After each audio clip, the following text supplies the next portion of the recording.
Bom dia mais uma vez, pessoal do 7º ano. Professor Rogério Torres, tá? A gente vai dar início à nossa videoaula de ciências e dando continuidade à parte de Plateumintos que a gente parou, não é? E trabalhou na primeira videoaula, a gente vai para a segunda videoaula com o tema do filo nematódeos, tá? Que já é um filo diferente do reino animal, do invertebrado.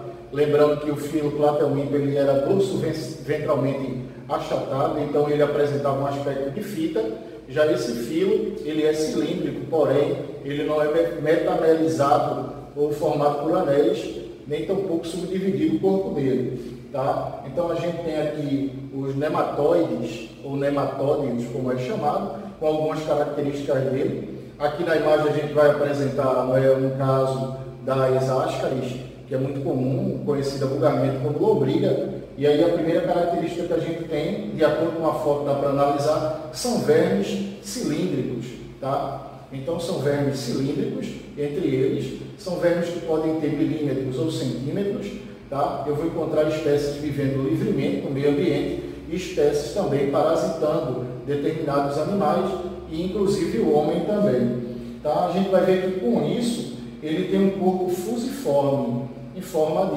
de fios. Tá? E é um dos primeiros animais que surge aí a boca e o ânus, que a gente vai dizer que ele possui sistema digestório completo nesse caso. Tá? Então, algumas outras características aí, quando ele coloca ampla variedade de nicho, é o lugar que ele pode viver dentro de um ecossistema, seja livre ou parasitando, ele coloca pseudocelomados. O que é isso? O celoma é uma cavidade que se forma no estágio embrionário. Então, isso é derivado da mesoderme, é a partir daí que surgem os órgãos do animal e, consequentemente, vão se formar os sistemas.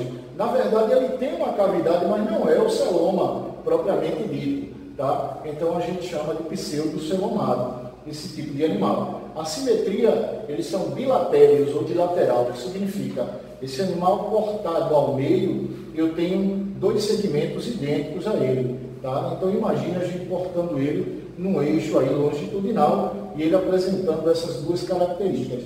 E mais abaixo ele vai falar em questão de tamanho, tamanhos variados, como a gente citou, e eles sofrem equidizes. Equidizes são mudas periódicas, é um termo que a gente utiliza muito quando fala de artrópodos também. Tá? No segmento aqui, a gente vai ver a constituição do corpo do animal. Tá? Então, como esses animais, alguns são parasitas e vivem no sistema digestório, a gente sabe que o sistema digestório ele libera sucos. Tá? E muitas vezes esses sucos não dissolvem ou agridem a película desse animal, já que eles são formados por 3 camadas, o corpo dele, tá? Uma cutícula, a hipoderme e uma musculatura na qual é contrátil e dá o movimento do animal, certo? No seguinte aqui, a gente vai ver aqui a questão do sistema reprodutor, tá? A gente vai voltar antes aí e vai falar do sistema reprodutor. Como a gente tinha falado, algumas espécies, elas são parasitas, tá? Então é essas que a gente vai se deter, já que a gente vai falar relacionado a isso agora, as parasitoses humanas. Sendo que elas são dioicas. O que é dioico? Dioicos são organismos que têm macho e fêmea. E uma característica você vê aqui, ó, o macho e você vê a fêmea. Então, neste caso, Rogério, as fêmeas são maiores. Exatamente, as fêmeas são maiores do que o macho. Tá? Então, esses vermes eles podem ser vistos a olho nu também, é uma característica dele. E, sabendo da reprodução, né, sexuada, que também é utilizado um termo chamado de gâmico para isso, através de gametas.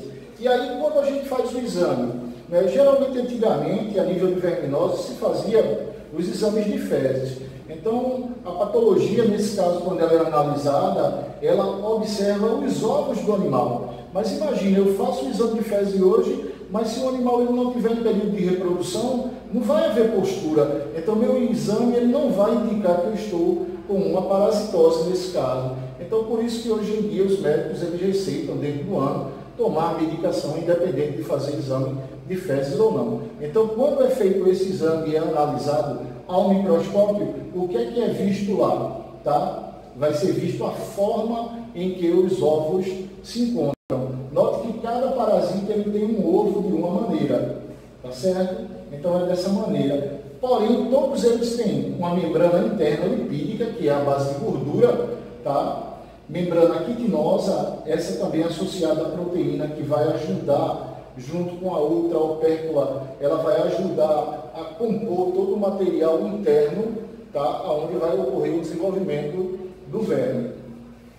A gente vai mais adiante, e mais adiante a gente vai para a primeira parasitose, que é a ascaridíase. Tá? A ascaridíase é causada por um parasita que é a Ascaris lumbricoides, vulgarmente conhecido como lombriga. Costuma-se dizer que, em média, o indivíduo tem de 4 a 10 vermes, tá? Num trato digestório, vamos supor, um intestino delgado com 10, 8 metros, 12 metros, ela passa muitas vezes por despercebido.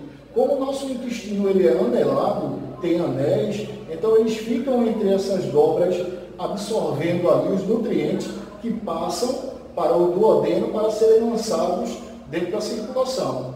Então, o que ocorre? Ocorre muitas vezes que o número desses indivíduos cresce, tá? Demasiadamente, podendo chegar a 400 a 500 indivíduos, não é? Portando esse hospedeiro. Então, a gente tem aqui a média de tamanho entre eles de 30 a 40 centímetros, tá? Isso para a fêmea. E o macho, como a gente viu, eles geralmente são menores, eles podendo ser de 15 a 30 centímetros, certo? Então, a gente tem aqui uma ideia de macho e uma ideia de fêmea.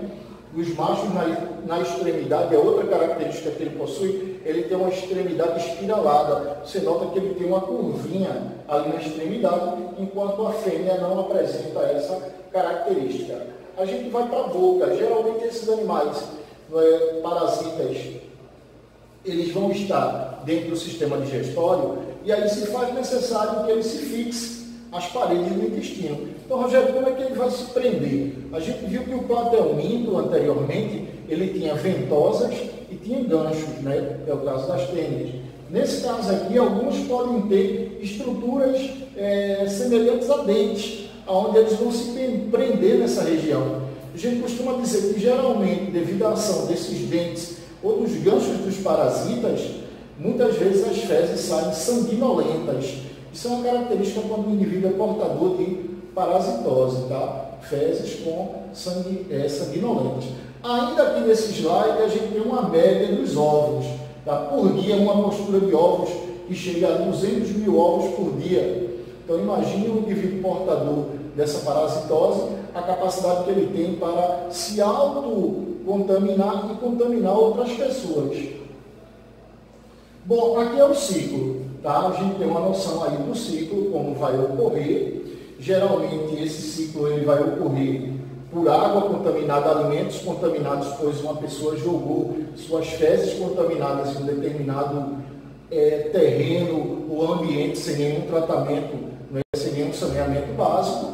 E o que é que vai acontecer? Essa pessoa ingere os ovos, as larvas entram no sistema digestório, perfuram as paredes do sistema digestório, circula novamente pelo sangue, cai novamente no sistema digestório, terminando ou voltando novamente ao ciclo. Tá? Então, uma das maneiras, uma das profilaxias que a gente deve fazer, não só para a questão da ascaridíase, é a questão do saneamento básico e a higiene, tá? Com os alimentos e na manipulação deles. Então, basicamente, a gente vai ver aqui um controle de educação sanitária. Usar o banheiro, né? Ou usar um lugar adequado onde possa dar destino às fezes, porque caso o indivíduo contaminado ele vai acabar de alguma maneira contaminando alguém. Lavar as mãos, né? Lavar as mãos não é molhar as mãos. Hoje a gente vive um problema que se faz necessário lavar as mãos, tá? E aí você fazendo dessa maneira pode evitar também esse outro problema, tá?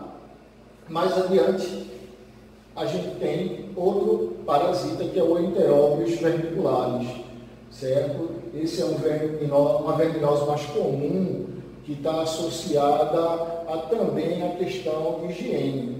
A gente vai ver aqui que as fêmeas Nesse caso aqui, ela chega a 1 centímetro e os machos são menores, que chegam a milímetros aí no tamanho. Tá? O outro caso aqui, que é muito característico do Nordeste, já foi narrado em algumas literaturas brasileiras, né? Como o Jeca Tatu, que era um cara preguiçoso, mas na verdade ele não era preguiçoso. Ele estava cometido de uma parasitose, que é o amarelão, o ancilóstomo, tá? E ele penetra através da pele, e como ele vai se alimentar do sangue, o indivíduo fica anêmico. Ficando anêmico, o indivíduo perde aquela disposição para o trabalho. Então, as pessoas que trabalhavam na área rural, geralmente, por falta de higiene, por falta de conhecimento, acabavam adquirindo essa parasitose. Tem uma característica aqui, Rogério, por que o nome é amarelão? Amarelão porque, como a pessoa ficava anêmica, a pele dela se tornava amarelada.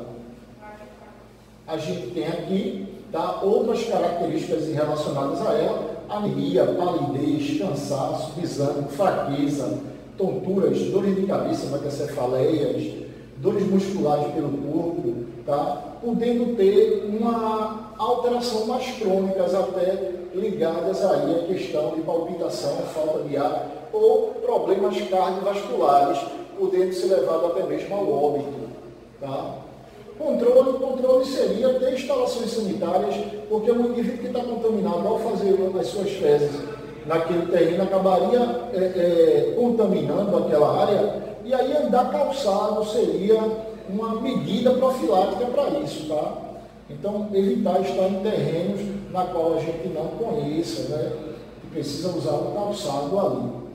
A outra é as larvas migrantes, tá? Isso aí é muito conhecida porque ela é conhecida como dermatite linear esponjinosa e geralmente é conhecida como bicho geográfico, tá? Então, ela geralmente é adquirida através de fezes de cães e gatos contaminados. Então, é lançado areia e, ao ter contato com ela, ela acaba cavando túneis abaixo da pele. Eu acho que tem uma foto aqui, uma imagem que a gente vai ver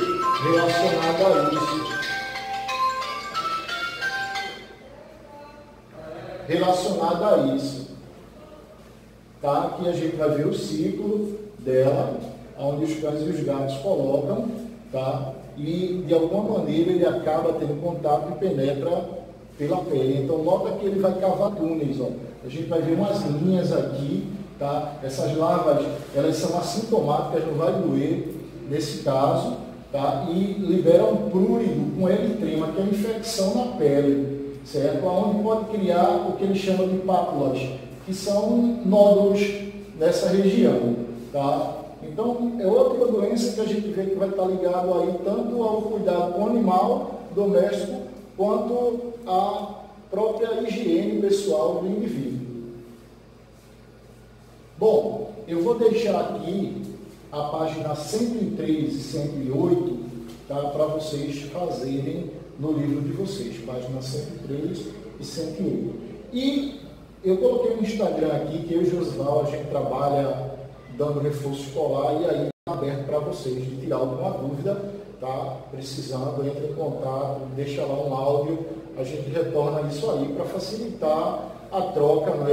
E a forma de retirar a dúvida de vocês, tá certo? Se cuidem, estudem, mantenham a rotina escolar, tá certo? Que em breve a gente vai estar junto, se Deus quiser. Fiquem com Deus e até a próxima.